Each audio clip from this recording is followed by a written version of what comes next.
Hello and welcome back to Cherie and Elizabeth Talk Sports. I am Cherie Louise Turner, the host and producer of the Strides Forward podcast. And I am here, as always, with my good friend Elizabeth Emery, who is the host and producer of Hear Her Sports. And today we are skipping the updates and we're just going to dive right into a subject that we're very excited to talk about and that is close to our lives and our hearts. And that is reflecting on 50 years of Title IX. And so I'm just going to lob it right on over to Elizabeth and just ask you to reflect on Title IX. Well, we've talked about this for a long time. And I moderated a panel last week and I'm moderating a panel this week. And so I've been thinking a lot about it just through talking to you and preparing for these things. And initially, there was a beginning discussion of celebrating the anniversary. And I had a lot of reservations because I do have conflicting feelings about Title IX. But then as we got closer and closer and I had more and more discussions, I got really excited that I was not the only one that had these conflicting feelings. And it was exciting to talk to other women about the conflicting feelings and, really wanting to be able to celebrate Title IX and everything that it's brought for us, for women, but also, being totally open to discuss the weaknesses of it and Right. to discuss that, 80 to 90% of colleges and universities are non-compliant. Here we are 50 years later and 80 to 90% of organizations are not compliant. And that is completely because it's not being regulated, it's not being Right. overseen. And that, Right. that's a huge problem. And so Yeah. go ahead. Oh, I was just going to jump in to say, and even with that, the growth of women in sports is just phenomenal, It is. right? Yeah. So if there was compliance and there was the support that there should be, like how much further could we be along? And yeah, so I don't want to like talk about what could have been. But it is pretty amazing that women have just really taken the opportunities that are available and how much growth there has been. So I just want to Right. chime in about that. Yeah, and I also learned a lot about Title IX, prepping for these talks. And, one of the main things is that it is a civil rights act. It's Right. about equality. And I think we sometimes forget that. It gets to a big discussion of equality in sports, but really it's just about equal treatment of for everyone. And so I think Right. that's been really exciting and interesting to me. And I also think that, this 50th anniversary may be a way to push forward more because in looking at the celebratory aspects, but also looking at the weaknesses, it's like, oh yeah, we got to take care of this. And so Right.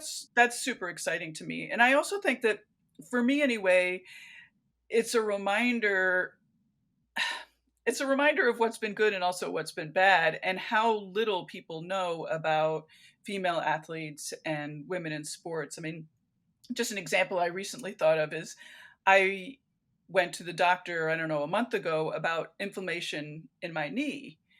And, it's been really bad and I couldn't do anything to absolve it. And the doctor gave me some drops, they're anti-inflammatory drops, and then definitely helped. But then I was reading Stacey Sims' book, Next Level, which we are going to discuss more Talk about. about, yeah. And she talks about very specifically that menopausal women have inflammation in their knees. And I thought, my doctor knew nothing about that. He didn't mention that at all, which, given my age, should have been the first thing that he talked about. So I think that's super fascinating. Like, how are we going to take this information and, all these women that have started to do sports since Title IX and be able to really serve them? And Stacey Sims Right. certainly is, like number one example. Right. Right. On the cutting edge of all that. Before we dive into that, I'll just Sure. share, I guess, a few of my own thoughts. I have not been doing the research that you have to sit on some panels. So I think my my reflections on it are just much more basic in that on one hand, it makes me so sad to think of all the women athletes who could have been before Oh, that God. time. Yeah. And it just is really heartbreaking because it's not that there weren't women athletes before Title IX. I mean, and that's very obvious. I mean, there are lots of women who are doing great things, but I just think of how much further along we could have been and how many great women athletes were out there that never were. And it's really heartbreaking in so many ways.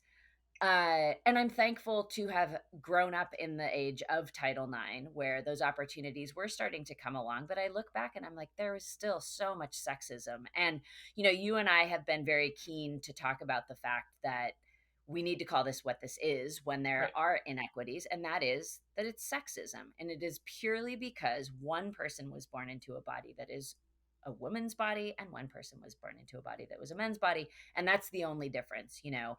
Uh, so that gets frustrating. I'm going to Yeah, interrupt. I'm please. glad you mentioned the heartbreak, because on the first panel that I did, there was a woman who is 72 now.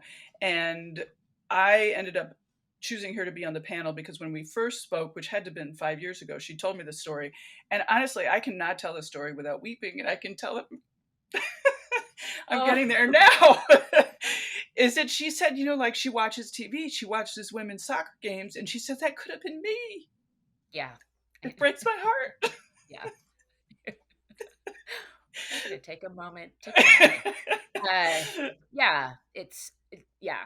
Um, so I suppose looking forward, I do like your take on well, and I'm gonna stop that thought for just 1 second, just to say that one of the things I've noticed that really gets me as I get older is just seeing people be able to come into their full potential and have opportunities that really let them be their own great self.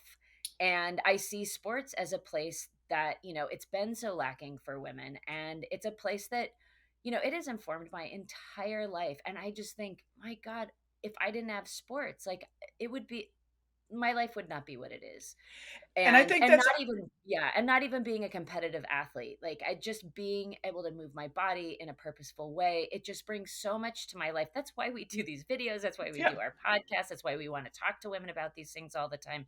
I mean, it just is so critical to my well-being, to so many other people's well-being, to community, to confidence, to just to bringing a better self to the world. It's so important, and not to everybody. It's not, Well, exactly, and that's what I'm going to say is that yeah, not everybody is going to like sports, but the people who do like sports yes, and need sports, and that's sort of their being, to deny that, it's not like they're going to find themselves somewhere else, right, because who they are is that kind of person who yeah, learns through motion, learns through physical activity, and denying that is really denying something big. And I yeah, think we have to acknowledge that that's the truth of it. yeah, yeah. And I see so many other issues in the sporting world that, even though women have had opportunity, they're always compared to men. And there's this structure that hasn't figured them in as equal players. And we need to overcome that as well. Like, that's another big hurdle, is just respecting women for what they do. It doesn't matter how they compare to men.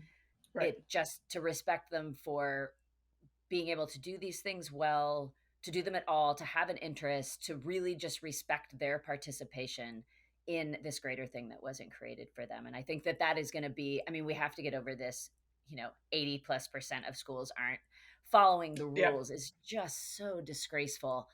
Uh, and I mean, let's face it, it's about money and power. Oh, And totally. that is not what education should be about, at its Right. heart, of course, but the world is the world and reality is reality. But yeah, we need to get to the point where, women are just respected for what they do and what they bring to the table. And Yeah. it doesn't need to be this, the comparison thing really continues to bother me. And Uh, something that came up in this panel that I'm going to be on, well, two things, that panel that I'm going to be on this week is one, this idea that women athletes and women coaches and women in leadership do not need to mimic the right. example of men. They have their own style, and we, as you said, we have to give give those women and the way that they do things the respect that it deserves rather than Right. comparing it to men. And the other Yeah. thing that has come up quite a bit is sort of what happened to coaching after Title IX. So pre-Title IX, basically every single coach of a women's sport was a woman. Right. And as soon as Title IX passed, the power and money started to flow into women's sports. And so, of course, all the coaches started to become men. And the transformation was just extraordinary. It went from 100% women to basically, 10, 20% women. I don't know the exact numbers, Yeah. but it was very, very low.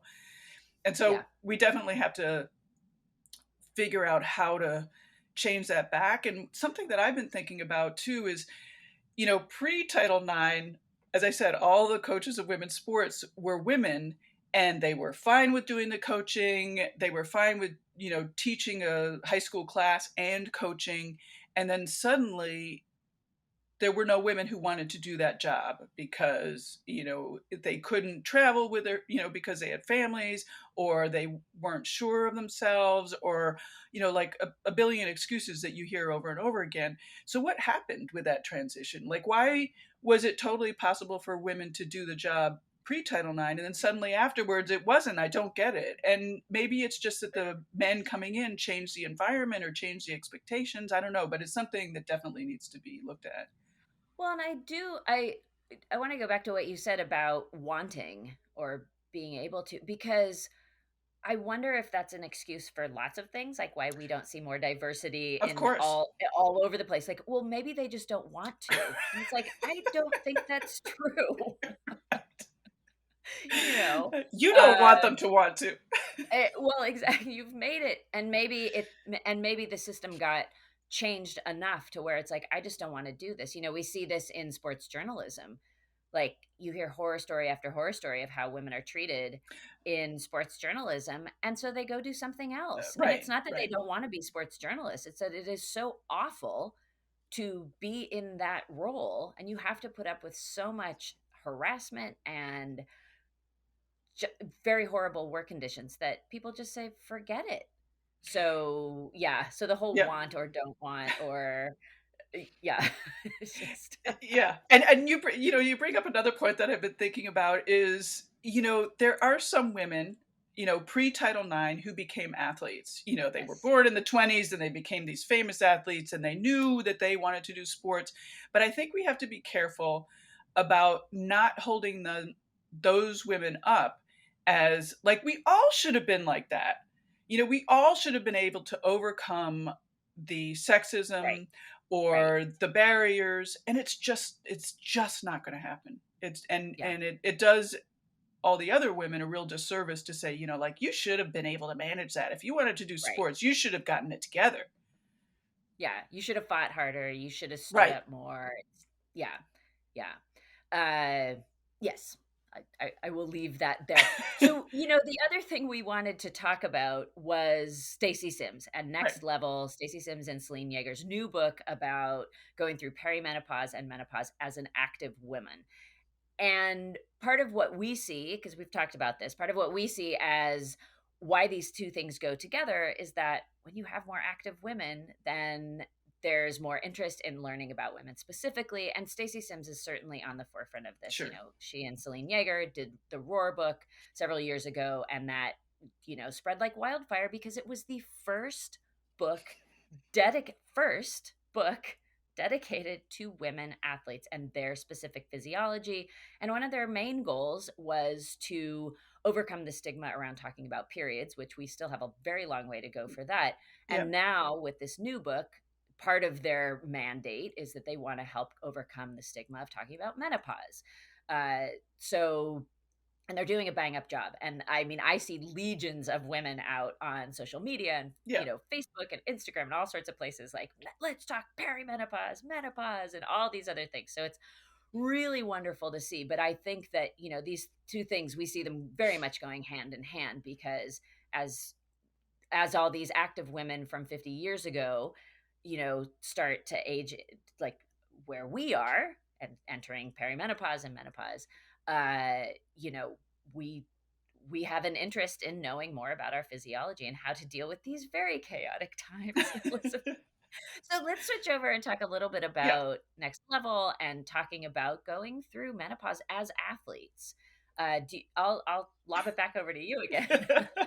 Well, I mean, I already gave my example about the knee, and I think that's one of my takeaways that reading Stacey Sims' book is like, oh my God, it is 2022. How could we not be knowing about this more? It just drives me crazy. And, one of the things that I started doing after reading the Next Level book was taking the adaptogens. And it's been 2 weeks on one of the adaptogens. And I mean, my hot flashes were so bad. They've lasted for 4 years. I know that just because uh, right before the pandemic started, I reached out to a doctor in desperation because it already had been 9 months. And the reason it's so bad is not because of hot flashes necessarily, but it kept me from sleeping. So it was like Yeah. 9 months of not sleeping. So here I am, desperation. I read Stacey Sims' book, I try this adaptogen, and literally in one day, my hot flashes were reduced like basically to a manageable level. And I haven't even finished doing the experiments that she talks about. And I just think, oh my gosh, you know, I'm dumbfounded. No one else Yeah. knew about this. And Yeah. not that I mean, the adaptogens a lot of them are Chinese medicines. So obviously, Right.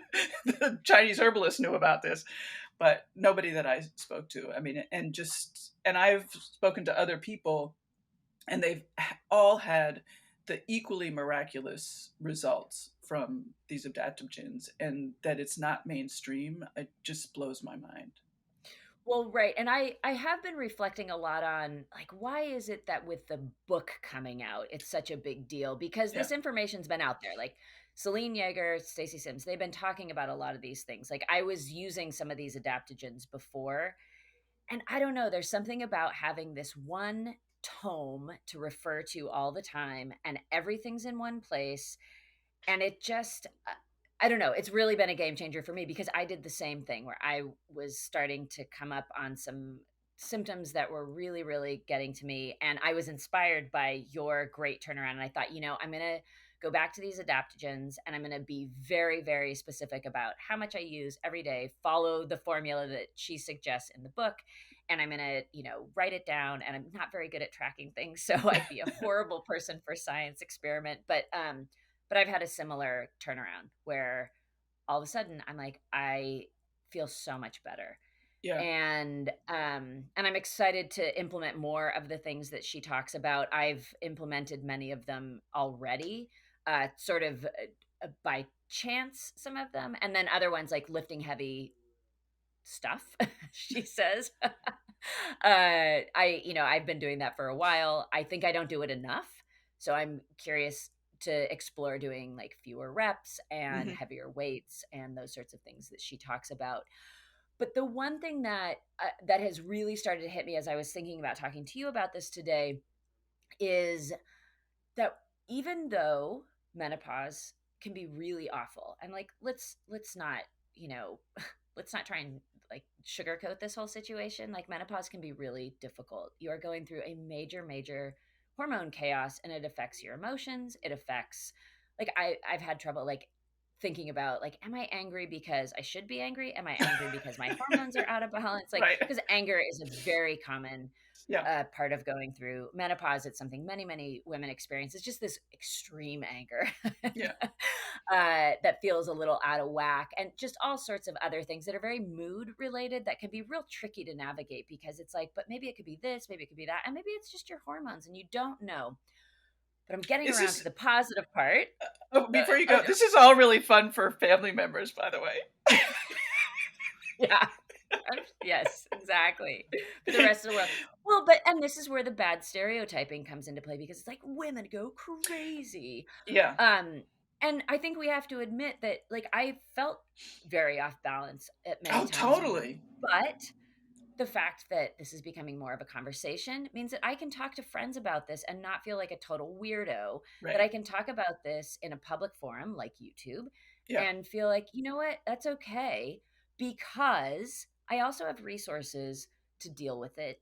And that's why something like this book and the research that Stacey's doing, and all of the many, many people who are now talking about this and helping each other, because it's not just about like, oh, Stacey Sims and Selene Yeager are so awesome, which is true, but the more important thing is that they've opened up this big conversation Right. that lots of people have been trying to have. Like, let's not forget that there have been other people in the past that have brought this up and wanted to destigmatize menopause. But it gets me around to the hopeful part of like, I have things I can try and I can talk to other women who have also tried them, Right. like you. And we have a way of navigating this that isn't quite so detrimental, because the other side of getting older as a woman, and they talk about this in Next Level, is that it's an awesome time of life, right? And I love getting older. And yeah, it comes with these ups and downs, and there are lots of non-great things about getting older, but I love the fact that I have experience and maturity, and I'm very, very hopeful about the future. And I'm very excited to be an athlete as I age, because there are more women like me who still like to compete. And Right. it's still super duper fun. And I have so much more experience to draw from as an athlete. And maybe I'm not like headed to becoming a professional or like have dreams of the Olympics, but that's fine. It doesn't make it any less rewarding in the Right. moment. Right. So, and the one other thing I did want to point out, as I was, as I've been reading through, I haven't completely finished the book yet. I am absorbing it very slowly because there's a ton of information, and I've already started writing notes in the margins, and I'm sure they will become more and more as time goes on. But one of the things I did notice, and this goes back to reflecting on Title IX, is that studies are divided between women who are active and women who are sedentary or non-active. And that really hit me, because sports isn't just about playing sports. It's about being active and learning to love your body and learning to love what it can do, and the health benefits, which as you get older are a really big deal. And the fact that we divide studies up points to that. Divide studies up in this way between active and non-active women is, I mean, it's very glaring that like you don't have to be competitive and you don't have to be an athlete, whatever that means to you. Like, you don't have to identify that way, but learning how to move your body in a way that feels good And it can be is just important. walking, it can be Yes. walking. It can Yeah. be, lifting pots and pans or, whatever it is that is And part that's a of your thing. daily life. Of totally it is. Yeah. Cooking is Yeah, an activity. Like, it's and exactly. garden, things And that we may right, not think of like, oh, she's an athlete because she gardens, but it's just movement is so important. right. And I'm glad Yeah. you brought that up because one of the things that I've noticed is that we have to remember that the women who are now in their 70s and 80s grew up in a time when being active, being physical was considered gross and uncouth and manly and, in some families more than others, in white Yeah. families more than others. I But was just gonna say this was not the case in Black families, and right. historically in Black society, they did not look at things the same way. So Well, it was it's worth mostly pointing that because out. I think it was mostly because, all of this came from, media and socialization, and they were caring about the white women. They weren't Right. spreading the same message to the black women, so they didn't absorb that. But anyway, so these women who are now 70s and 80s, they were not typically active. And Yeah. by that, I mean like walking and even walking and stuff like that. And I think we're now going to be seeing a lot of these women in really bad health because they've been so inactive almost purposefully. Like, I am not an athlete. I am not going to do physical activity. And when you delve into it, like, where does that come from? But I do Right. think I will postulate that it is from this socialization of when they grew up, Right. they were not supposed to be active. Yeah. It was And unladylike. it was It was unladylike. not becoming of somebody in, middle class, upper middle class, white America. And even for people below that, like lower middle class, because they were aspiring to Right. be that. Yes. Yeah. And, Yeah. I've seen plenty of women in that age bracket who, are just really not doing well, and I feel bad, I feel bad. And, it's sort of, yes, they can start being active now. And I know I that think that's that would important. help. Yeah. And it's definitely important. But they have this history, which I think Yes. is suffering. Yeah. Yeah. Yeah. And that goes back to what we started this whole conversation talking about, was just denying women Yes. this relationship with their bodies. Yeah. And it's, again, it's heartbreaking. Yeah. Because I think even for people who don't want to go be play on a team and be professional or pursue athletics in a really serious competitive way, just saying that, like, being active is fun, and you're welcome to do it, and we're not going to body shame you or whatever it is that keeps women out of being active, that it's like, it's just about having a good time and Well, it's associating sports with fun. right. Well, it's also about, I mean, like, we do live in our body. We can't get rid of it, even if we don't like Absolutely. sports. And so, you have to have a relationship with it. And I just know from my personal experience that I didn't really truly end up loving my body until I started cycling. And I could look down at my thighs and say, oh, that's what those big things are for. Prior, it was like, oh, they're so fat. And I think that I've Oh, talked to a lot of women who feel the same way, until they understood the function of their body, that it was there to keep them moving through space. It was mostly a hate part of the love-hate relationship. wow. Yeah. Yeah, That's a whole other video. a whole other topic. But the other thing I wanted to mention in terms of why the Stacey Sims book, this Next Level with Selene Yeager book, has made an impact, I think for me, is it's brought it more into mainstream. Before the Yes. adaptogens, it was like, oh, that crazy adaptogen stuff I've never not heard about, and it just seems kind of wackadoodle. But now that it's in the book and more people are talking about it, more people are trying it, it's more accepted. It doesn't seem so nutty. Well, and that's a really good point. I hadn't thought about, like, oh, when you have a book on the shelf, like, everybody sees it, but the rest of, a lot of these, a lot of how the information has been presented has been to these discrete groups, on a podcast for women going through menopause, Right. Hit Play Not Pause, Celine Yeager's podcast. And, it's been in these Facebook groups that are for menopausal women. So yeah, a book is out on the shelves. So Yeah. it's a really good point. Yeah. And I'm going to bring up another book that I've been reading sort of in tandem to the Stacey Sims, and I will show it. Can you see it? Yes. Okay. Whole body reset. A Whole Body Reset, and it is by Stefan Perrine and Heidi Skolnick. And Heidi Skolnick is a nutritionist, and she's been on here, her sports podcast, and she also was my nutritionist when I was back in New York City. And this is a basically a dieting book.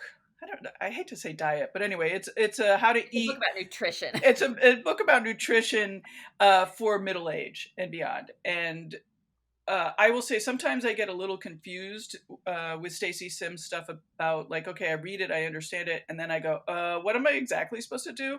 And I Right. will say this whole reset book really lays out everything in a super clear, easy to understand way to eat, get your more protein, and including, like a full breakfast menu on how Mm. to get the 25 grams, 30 grams of protein.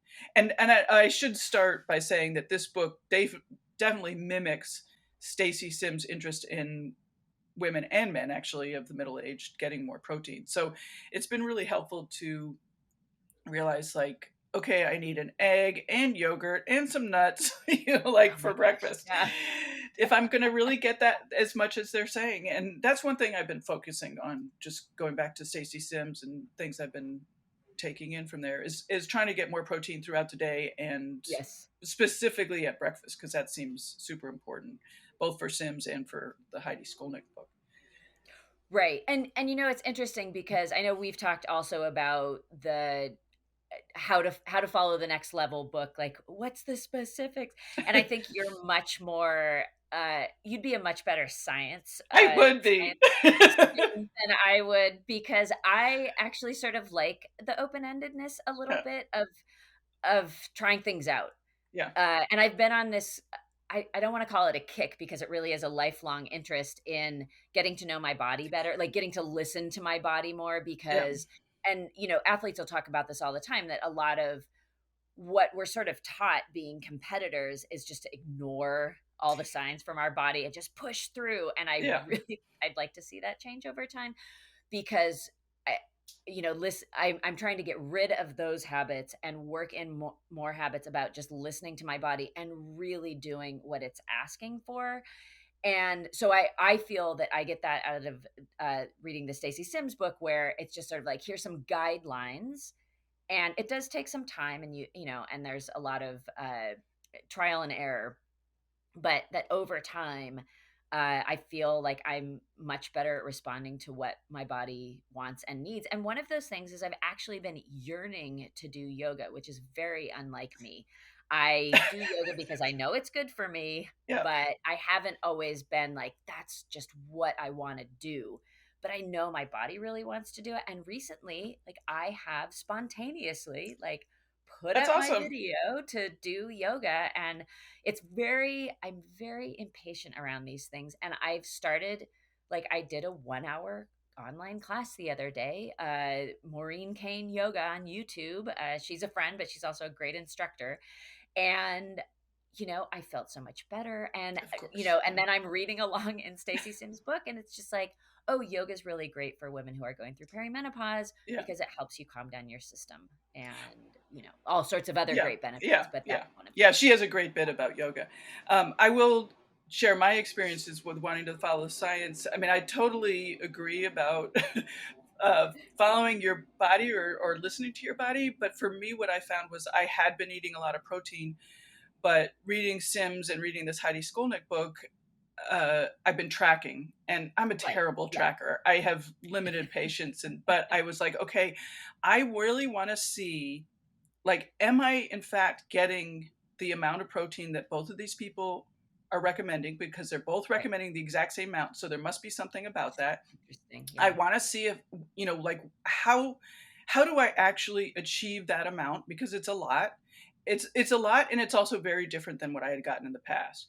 And so what I've learned in the it's only been a week or so that I've been tracking and stuff. Right. But what I've learned is I do have to cut back a little bit on the carbohydrates, especially at meals. And I make sure that I am getting enough carbohydrates while I'm riding and after I'm riding.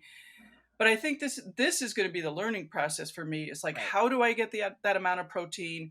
How do I get the amount of carbohydrates I need, because I'm an endurance athlete? And I think I need the learning process of following the data before I can Right. take it in as my what my body needs. And I will also chime in to say that I'm one of those people, if somebody says, like, eat this, this, and this, like, I will stop listening to my body and I will only do what they say. So Right. that's Right. where, yeah, that's the other side of my habits that I have to be careful about. Because I'll just go to the extreme and just be like, the book said this. Well, you So I remind me can't that, do it. yeah, one of the reasons I started tracking is because, as we had talked about before, that I had started to gain belly fat. I was like, Right. oh, like, I went into this panic mode, and just sort of unconsciously I started to diet or eat less, and I was Yeah. like, oh no, this is exactly what Stacey Sims not to do. What And I was like, everybody says not to do, by the way. exactly. And so it was, like, tracking was my I don't know, my control for my Right. own Right. bad Yeah. habits of listening to myself. Listening to your old, yeah, like, Yeah. these old Yeah. messages. So, Yeah. yes, yeah, yeah, yeah. Figuring it out, Elizabeth. The great thing about becoming an older athlete, we still Yeah. have time to figure it out. Right. And I do want to, before we go and before we wrap up, I will also say, I did a long ride. I don't often do long rides anymore, and I felt great. And this is only after about a week, maybe 2 weeks of, like, really upping my protein, making sure that I'm getting the amount that Stacey Sims says after big workouts, which is a lot. It's 30 to Yeah, 40 grams of protein after a workout. So doing that, and also doing more yoga, and also I've started taking casein protein at the end of the day, like she mentions. So doing a lot of the changes, adopting a lot of the things that Stacey Sims talk, and I was sort of flabbergasted because I hadn't done a long ride in a long time, and I felt fine. interesting. Oh, that's Yeah, awesome. yeah, Yeah, yeah, and here we are. I'll mention one last thing about the Stacey Sims book, and that'll be the last from me. Uh, but it was interesting because she puts in these case studies. Of course, they talk about these case studies, and there was one where a woman hadn't changed anything, but she was getting tired, she was getting slower in her running, she was gaining weight, and really hadn't changed her exercise or her nutrition. And it just made me think, like, this is why we tell people they get slower, right? Like, this is why we tell people they gain weight. This is what, and it, and previously there haven't been s- like sort of strategies to change that so that we can work with our body physiology and not slow down. And it's fine if people get slower, and we will get slower over time, and I'm not trying to like fight age, but it doesn't have to be so dramatic. And if we do make some changes, we're going to feel better. So there, and it gave me hope. Like, we now have strategies, and it isn't just about aging. It's not just the simple fact that time is marching on that makes these changes. It's like, well, women have a radical shift in their body chemistry, and we have to accommodate that. Well, this is And why that accounts Stacey's for a lot. Yeah. yeah, this is why Stacey Sims' book is and research is so important. Is I mean, Yes. she's shifting our expectations of aging, and we have to remember that up until very recently, all of the studies have been about men, which Yes. means that women aging, going through this hormone change that the men don't go through, was completely misunderstood or not Right. understood. And assumptions like you were talking about like, of course you're going to get fatter, you're going to get slower, and all this stuff is assumed to be just that's the way it is. And Yeah. that's the beauty of 'Cause that's Stacey the way it's Sims. been. Well, of course, yeah. Yeah. Yeah, That's what we've seen, and so it's like, well, that's what happens, and it's that's like, it. Yeah, but maybe we could do it a different way. yeah. Well, that goes back to what I brought up in the beginning about my knee doctor not knowing that, Yes. oh, okay, you're an old person. Of course, it's arthritis. No, it's not arthritis. It's this freaking menopause. Yeah. Wow. Well, Elizabeth, I don't know about you, but I'm out of things to say for the moment. Of course, I For could the talk about this moment. all. Yeah, I could talk about this for hours and days, as Yeah. we do. Yes. How about That, you? that's it for me. Okay. Well, that's it for us for this week. Thank you so much for joining us. I am Cherie Louise Turner. I am the host and producer of Strides Forward, and I'm here with my good friend Elizabeth Emery from Hear Her Sports. And that's another week of Cherie and Elizabeth Talk Sports. Thanks for joining us. See you next week. Bye bye.